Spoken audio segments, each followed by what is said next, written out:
Hello guys good morning समस्त शुभ शुभ सकाल। आज आम बाहर जावा निजर गंतव्य स्थल को।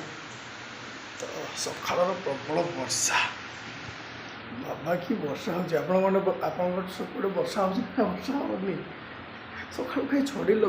लगे से जमा छाड़बार ना नुह। चल देखीद आम छोट गाँटी बेस समय देखेबी समस्त जिनस देखा समस्ते कि आम गाँ ये आम पर्वत किसी डिफरेन्ट देखापी आप कथा देना तो छोटिया छोट 20 सेकेंड आप देखा गाँटी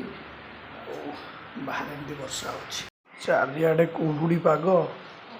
झड़ी वर्षा चारिआडे खाली पानी फुल हो कि गोटे मानने देह केमती जरुआ जरुआ लगी जाऊँ पूरा देखु आग पछ चारिआडे खाली वर्षा भिजा गाई गोरु चरी पार ना भारी कष्टर कथा नुह। कौन कहे गोटे थर वर्षा से पूरा सादुच जो दरकार था से ना वर्षा ना कि लोक धान तली भारी खराब हो जाता एका थर वर्षा नदेला जे नदेला केमती जावा चलो गाँ आरंभ हुए यू ये आम माल्यगिरी पहाड़ सांग को सूर्योदय कि मनोरमा दृश्य सतरे भारी अति क्लोज आ बढ़िया लगे ये पहाड़ पर्वत निजर सतरे एत भारी मस्त लगे सकाल सूर्योदय आमको जमी अमेरिका कटला भाई लगुच। चलू बाहरी गलु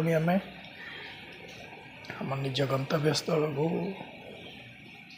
एठू गाँ ठू आमर पालहड़ प्राय 3 किलोमीटर दूर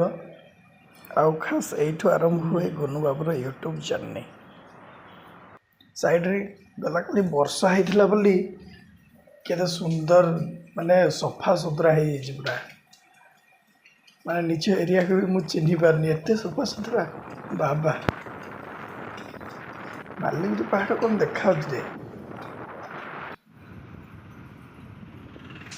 चलते ये पालड़ा पहुँची गलु एठू आम बाहर जीवु बस छिड़ा चलते देखा।